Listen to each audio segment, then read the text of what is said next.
astrology.com. If you don't know who I am, I suggest to Google, check out my body of work. I'm a writer, blogger, video maker, and I go live where I do the tarot for thousands of people on various social media platforms. Now let's get straight to discussing the topic at hand, and I'm speaking about personality types based on your sun and moon signs. There are 9 planets in astrology, and the sun, moon being planets as well, and each embody a certain archetype. Okay, the sun is representative of our exterior self, how we project our internal power to the world, our ambition, our the way we move through the 3D world, our accomplishments, our ambitions, and all that. Okay, the yang component. And the moon lies in absolute a divergent spectrum of energy, in an absolute divergent spectrum of energy. The moon is the emotive spectrum, the emotive self, the emotional reactions, our idea of motherhood, nurturance, how we've received it, how we give it, are we selfish with it, our sense of security, our sense of foundation, our family, where we feel we are wanted, you know. So if you understand from these personalities, the sun and the moon together can give you a much huger perspective than just your sun sign, which will just tell you how someone projects their inner key to the world, right? The moon is about who they really are and who they really will be if you know them intimately. Okay, now moon in Virgo, if you are watching this, you have your moon in Virgo and your sun in Taurus. This is a cute combination, a yin combination, a female combination of both sun and the moon, and it makes it very interesting.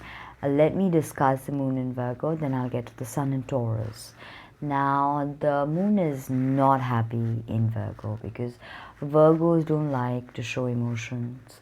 Your 4 a.m. friend who you drunk dial will probably not be a moon in Virgo.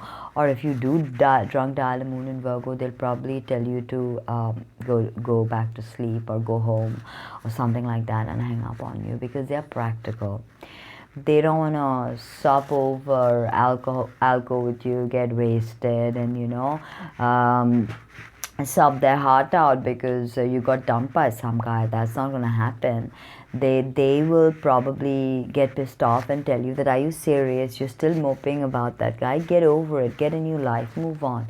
They're not dramatic at all, and they're completely behind the scenes kind of people. They don't want to be in front of the scenes. They're shy.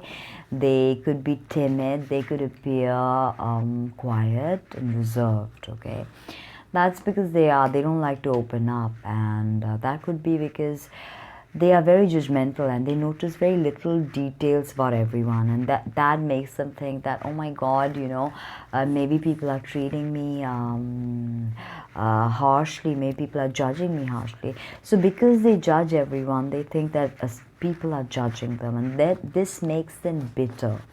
This embitters their heart, right? And they can become very harsh, very critical, very bitchy, very sarcastic, and they're never happy. Moon in Virgo in their lower vibrations, they're not happy. They're not happy with you. They're not happy with themselves.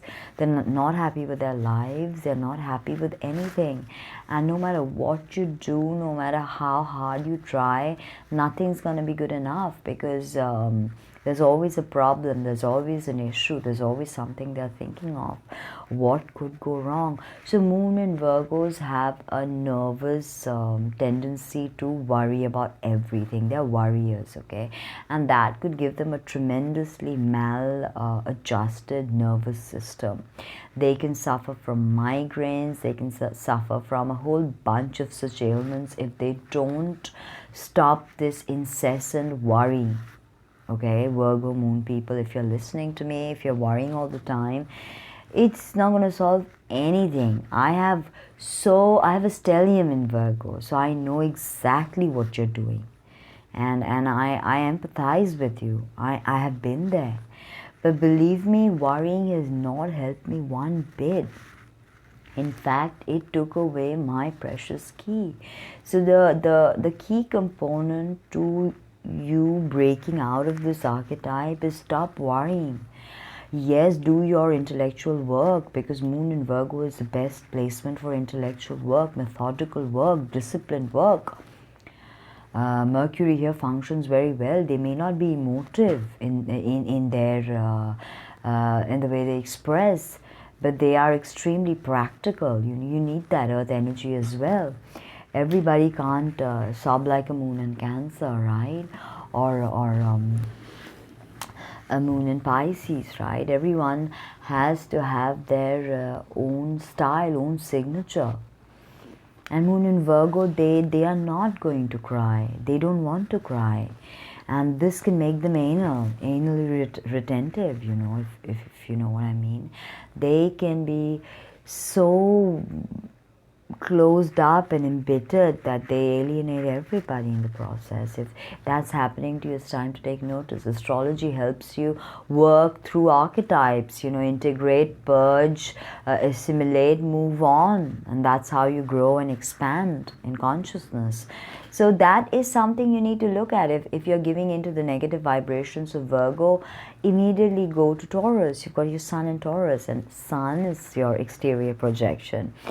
But Taurus is a fixed sign, right? Taurus is a fixed sign now.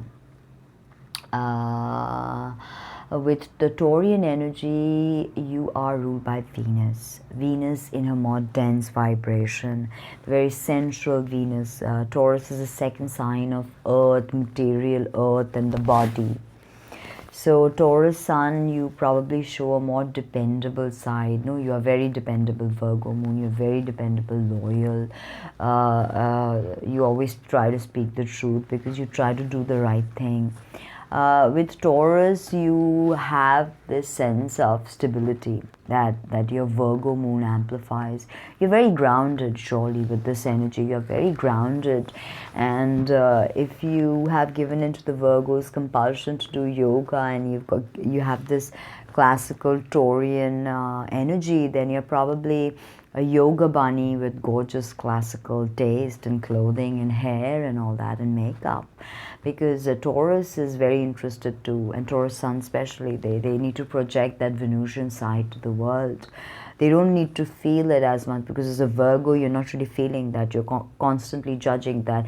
No matter how hard your Taurus Sun tries, you're judging yourself. Am I looking good enough? Is my hair here? Is it frizzy? Is it, showing? Do I need to, do something else to it? Has it, stop, all right? So there is a sense of you losing the bigger picture of perfection in imperfection, of the beauty in chaos. You need to understand that with your such a fixed and stable Taurus and Virgo analytical energy, you may forget the more mystical and spiritual and creative things. You do want to create, because Venus or you will be able to manifest quite a lot of money, because this is very grounded earth energy. Taurus, second sign of income. You work at the bank and you have this Virgo's method and disciplined attitude to life, then you can rise very high. In so many fields actually, and whichever fields you go, you'll bring the Venusian side, and you'll bring the Virgo's mercurial intellectual abilities, So this is a very good combination, and it can make you, if you're a female, you will probably be very classically dressed, very I bit my tongue, very classically dressed. Okay, so that could be gorgeous. But if you are giving in too much to the blah blah blah blah blah blah, am I good enough, does he like me, does he not like me, and you give into worry and insecurity, both Taurus and Virgo have that. Taurus can also be very insecure and give into, you know, useless thoughts and worries. So that's something you need to get over. Bring these two earth signs together, combine them, fuse them, and see the alchemy happen. Manifest right there. You've got the energy. I hope you liked the video. Like, comment, subscribe, share. Book a private session or donate to me. Thank you. Bye-bye.